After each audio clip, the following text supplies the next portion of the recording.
last week, Friday, and by Sunday morning they were being interrogated by the police. The most we heard was that it was some investigation of immigration status. Now, this made no sense. How do you investigate the immigration status of tourists who have come to visit your island 2 days after they arrived? We're pleased to be talking with Brian Lloyd now. Brian is a longtime friend of Dominica. Dominica is not new to him. I remember talking with him after Hurricane Maria back in 2017. So, Brian, again, good morning. Thank you very much for joining us. I'm happy we could do this. Yes, we're in St. Thomas. We departed from Dominica yesterday. We no longer felt safe being there.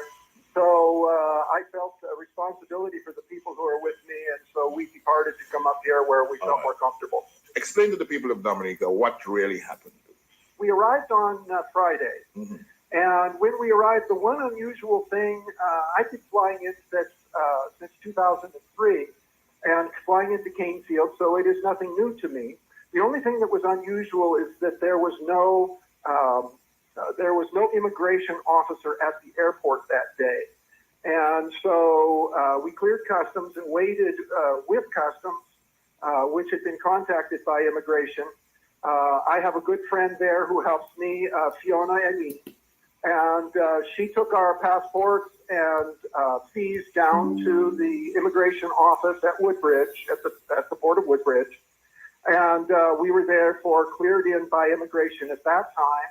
And we thought nothing of it. We spent the day, the rest of the day, we got our rental car and traveled around, had lunch. And then Saturday, we went up to the freshwater lake to do the hike up there and enjoyed ourselves. And then Sunday morning at 6:30 in the morning, there came a knock on our door. We were all awakened from a sound sleep, and it was the police. And they said that they had to take us down to the police station for discussion. We asked what the issue was, and we were told that we could not be told what the issue was, but we would be informed of the issue after we reached the police station. So how many police officers are we talking about? I didn't count, but there were probably seven or eight. Okay. Probably approximately one for each of us, I would say. But and one thing I will say is the police officers were professional. They were deferential, and they were respectful. So I have nothing against the police officers themselves. I got the feeling that they were not particularly happy with being there, and it was very clear that they were getting their instructions for this from someplace else. But we never did get any kind of clear indication as to what it was we were being held for. It was intimated that it was an immigration issue, and no, our passports were not stamped. However, flight crew often do not have their passports stamped because they travel to so many airports, and if you were to get a stamp at every airport, your passport would very quickly become unusable. So flight crew often does not get their passport stamped, and that was indicated to the police by the official from the immigration when he came down to the police station. Now, that is secondhand knowledge. I did not hear him actually say that, but that's what I was told. Okay. In spite of that, we continued to be held. We were held for 7 hours, and finally released and taken back to Exotica Cottages. During that 7 hours, what questions were you asked? What were the police looking for? Well, it wasn't. One of the reasons it took so long is unfortunately the officer who was taking recording the discussion did not write very quickly, and so we were limited to how fast she could write down the questions from the investigating officer and our responses. But the kinds of questions were very simple. There were a couple that seemed rather unusual. They asked questions about where we were staying and why we were staying. We were staying up at Exotica Cottages with my friend Athy Martin. And I've been staying with Athy since 2003, and Athy and Faye have become friends of mine. So I continue to stay there because I like it. And I've tried to stay apolitical. I know that there are issues between the sitting government and Athy, and he has been vocal. But I have done my level best to stay out of that. You know, that is for Dominica. I am a U.S. citizen, and it is not my place to insert myself into how you choose to run your country. However, I must say, this is turning me around. This kind of behavior, this kind of activity, it's unacceptable. And as a result, I have to decide what I'm going to do, and that may include not coming down anymore. For instance, let me ask you this, Brian. You are familiar with Dominica because, as you said, you've been coming here since 2003. But you had six other persons on this trip. What sort of aviation tourism trip? You had Jeffrey Carpenter and Hugh Carpenter. Then you had Amber Bushnell, James and Jeremy Bushnell, and Faye McCullough was also with you. These are U.S. nationals who were coming to Dominica for the first time? No, well, Faye has come with me before. Oh, okay. Faye is my life partner now. Okay. We are both older, and we spend most of our time together. Okay. And yes, she has been down to Dominica 3 times, including once immediately after Maria, and then again this last Christmas, and then, of course, this trip. However, the Bushnells and the Carpenters were part of my testing of how we would bring airplanes into Canefield. You know, pilots in the United States have great freedom to travel, but most of them are concerned about flying over water, doing international travel. So I offered to pilots in the United States to lead them down here, show them the process for navigating and going through customs and immigration. So I brought down the first 2 people. This was a kind of a test. They were going to give me feedback as to ways I could improve things, and they understood that this was not a tightly organized event. And this is really in preparation for another trip where I was going to bring down between 10 and 15 airplanes in May. And I can tell you right now, that trip is not going to happen. Okay. But when you think about it, think about an aircraft with 2 or 3 people on it. It lands in Canefield. These people, they rent a car. They deal with businesses that do hiking tours and scuba diving tours. And these are people who generally have more means than the average tourist.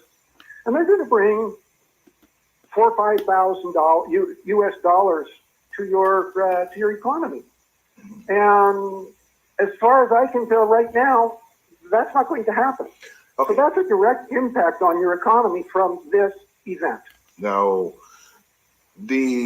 so you had the Carpenters and you had the Bushnells. Yes. All of them from both families from North Carolina? No, the Carpenters are from North Carolina, where Jeffrey Carpenter is a sitting appellate judge. Mm-hmm. And the Bushnells operate an aviation activity business in Texas. Oh, okay. Okay. Now, what was their reaction to what happened on Sunday? Well, there was a good deal of quiet questioning. However, in the case of Mr. Carpenter, he was incensed that his 18-year-old son, they were there together on a father-son trip prior to his son going off to college. And he was absolutely incensed that his son had to be subjected to this. On our way, immediately after our detainment, he was able to contact his senator from the state of North Carolina. who notified the U.S. State Department and got the embassy involved. And this is an ongoing investigation within the United States as to how this could have happened. And I know that this is not over. The U.S. is taking a very pointed view of what happened, and I expect that there will be further events with regards to the U.S. government. Now, with regard to the aviation tourism trip you planned in May with 15 planes or thereabout, you were discussing that here with whom? The Ministry of Tourism? Well, actually, yes. Well, not with the Minister of Tourism. I was working mostly with Benoit Bardouille, Okay. who is the CEO of DASPA. Mr. Bardouille and I have engaged in discussions and in some business activity. For instance, after Hurricane Maria, I put together an emergency communications system. I'm an electrical engineer also. I put together an emergency communication system for DASPA that allows them to have communication after power and telephone and internet are lost. So I have a good working relationship with DASPA, and I find DASPA and its employees good to work with. Now, you have indicated that the police officers seem to be not so much interested in this, but they were taking the instructions obviously from somewhere else. You are not a stranger to Dominica. You've been coming here since 2003. You've done a lot of work here. So you being here shouldn't raise any eyebrows. I can't see why it would. The only thing only things I have ever done on the island have been to the benefit of the island. I mean, immediately following Maria, I set up an airlift, and we moved medicine, we moved patients, we moved doctors, we moved food and supplies for a month following Maria, and I can't imagine that could be viewed by anyone as anything but positive for the country. No, I don't think any right-thinking person in Dominica views it as anything but positive, which is why the developments of the weekend are so strange to the people of Dominica. And a lot of them are looking for answers. They want to make this make sense. I can't see any way to make this make sense. I truly cannot. There is, I absolutely can state unequivocally that we were there as tourists and looking forward to a wonderful time on your island, as I have come to expect for 21 years. Has anybody spoken to you since this? Anybody? Well, I can tell you that my telephone gets many text messages from my friends on the island. And all of the comments I have gotten so far are, how could this be? How could this happen? Has anybody from the government reached out to you? I must, before we left, the Permanent Secretary for Tourism and the CEO of DASPA apologized to us profusely for the events. And they were clearly very sincere in their apology. And we certainly accept it on face value. But for anyone else in the government, no, we've heard nothing. We've heard nothing from the police. I know that the U.S. Embassy has inquired as to any of the paperwork or information about the events, and apparently there is none. So there's not like an arrest record or anything that one would ordinarily expect in the case of a case being prepared. So no, we've heard absolutely nothing from the government other than the assurances of both DASPA and the Permanent Secretary for Tourism that this is not Dominica, and we're really sorry it happened, and we would hope that you would come back to our country again. And I would hope that I could too. But again, until I have something from the government that makes it very clear that this was a mistake, that it has been dealt with, that someone operated outside of acceptable parameters, and that they have been dealt with. I can't come back to your country and feel safe. Yeah, well, that's easy to understand. The point of the matter is that they have not indicated to you that you or any member of your team or any member of the group did anything in Dominica that merited what happened to them on Sunday. And they would have had no evidence of anything happening before you arrived in Dominica that would merit this sort of treatment. So that is why it is so weird and it doesn't make sense. But maybe it makes no sense. But until the government actually says something about this, we can't know anything, because it's just been a lid of secrecy once they've released us. One other point, I think I mentioned Fiona Eileen, and she, even after they released us and said, yes, there's nothing more, they still picked her up and interrogated her. So they still picked up who? Fiona.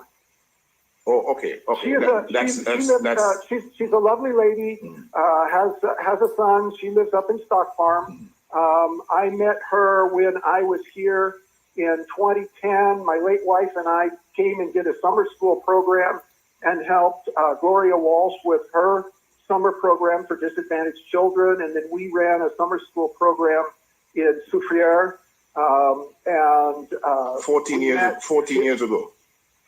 That was, 14 Wow. years ago, 2010. Wow. And at that time, Fiona was working for Child Fund, and we made friends with her. And we have remained friends with her and helped her when we could. And whenever we're on the island, she helps us. So, we're just friends. So they picked her up after releasing us and after we thought it was done. So clearly, the government is somehow continuing with this, and we know not why. All right. So yesterday morning at about 10 o'clock when you left, there was this, huge sigh of relief from the team? Yeah. Oh, yes, absolutely. There's no question that we were, even our attorney, Wayne Nordy, came down to make sure that we were able to leave and nothing further happened. And that's another issue. We have a substantial legal deal with Mr. Nordy, and he absolutely deserves to be paid, and he will be paid. So why do we have that bill? Why did we need to hire an attorney to protect our interests and to make sure that everything was done in accordance to law for something like this? Well, that was a direct cost to us.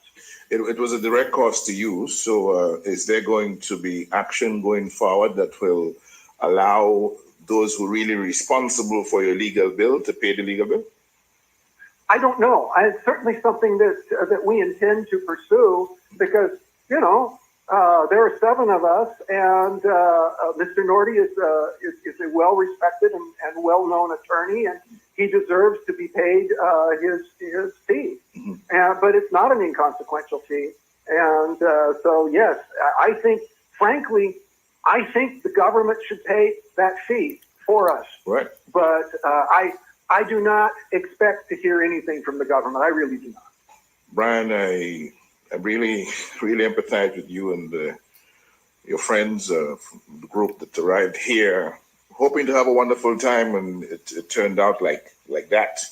I just hope for the benefit of all your friends in Dominica and the people who've come to respect what you have done for the country and the work that you've been able to do with them over the years, that one day they will have the opportunities, not too long from now, to welcome you back to our shores. Thank you, Brian. I hope so. I hope so too. Yeah. I want you to know, I truly have considered Dominica to be my second home. Yes, I live in the United States, but I truly love coming down to your country and being part of your community. And that was one thing that my late wife and I found when we came down in 2010 and ran that program, is we were truly accepted into your community, and we felt like we could be a part. Yeah. That has been destroyed, and that is what is so sad. Yeah. Brian, thank you very much for joining us. And, Well, it's been a pleasure talking with you, and good luck. And I best. sincerely hope that things get better. Thank you. Thank you very much, Brian. Brian Lloyd joining us from St. Thomas this morning. He left the island with 6 other persons who visited Dominica in small planes, 3 of them on Friday last week, and then ended up on the police interrogation 2 days later on Sunday morning for what up till now they do not know. So this looks like a huge blunder, huge miscalculation by somebody in the political directorate, God knows who. But this is not the end of this, as we heard from Brian there. And this plan that he had to bring in 15 airplanes to Dominica in the month of May, that's off. He needs some assurances that what happened to himself and the group this weekend, just gone, will not ever happen again. We'll take a few phone calls before we close it up. Lennox Clinton. Wayne James, how are you doing, sir? I think I just want to say a few things here on what we have just heard from Brian. And for me personally, knowing how the U.S. operates and understanding some of the high-profile individuals, including an appeal judge who was subject to this form of humiliation, I knew that we were not going to hear the end of this at this point in time. As I listened to Brian, he indicated that the police officers who came to the cottages at Exotica, they were uneasy. They wished that they were not involved in what was going on. But as he indicated, it seems that they were getting directives from somewhere else. I want to say to the people of Dominica this morning that this is going to have serious implications for the country Dominica. The U.S. is not going to sit back and allow this to get away. You understand?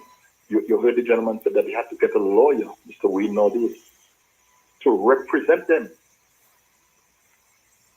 This morning, I want the people of Dominica to help me to call on the President of Dominica, Her Excellency Sylvani Burton, to launch an immediate investigation into this major scandal and embarrassment for the country of Dominica. She's the head of state. The Commissioner of Police, Acting Commissioner of Police, Davidson Valerie, must answer to the people of Dominica. Where did he get his instructions from in order for him to hand down these instructions to the people? I was a police officer for 24 years and plus. And for us to go on an operation like that, we would have to be getting instruction from superior officers. We could not decide to do such thing on our own. So I'm fully aware that the police officers who were part of that exercise, they were not doing it on their own accord.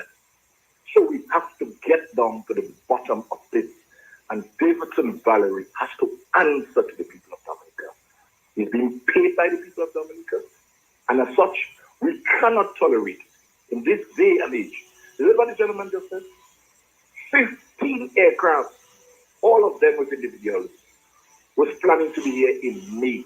In the month of May, I would have hoped that they would have come maybe in the early week of May, because we have in jazz and so on. And could you imagine all of those persons wanted to attend the jazz festival down in Portsmouth, the kind of revenue and the exposure that this country would have gotten? And we have a man sitting in the seat of Commissioner of Police, not doing the work on behalf of the people of Dominica as a Commissioner of Police, but working on behalf of politicians and bringing the country of Dominica to this shame. Davidson Valerie, I want you to search your conscience again this morning, brother, and do what is right.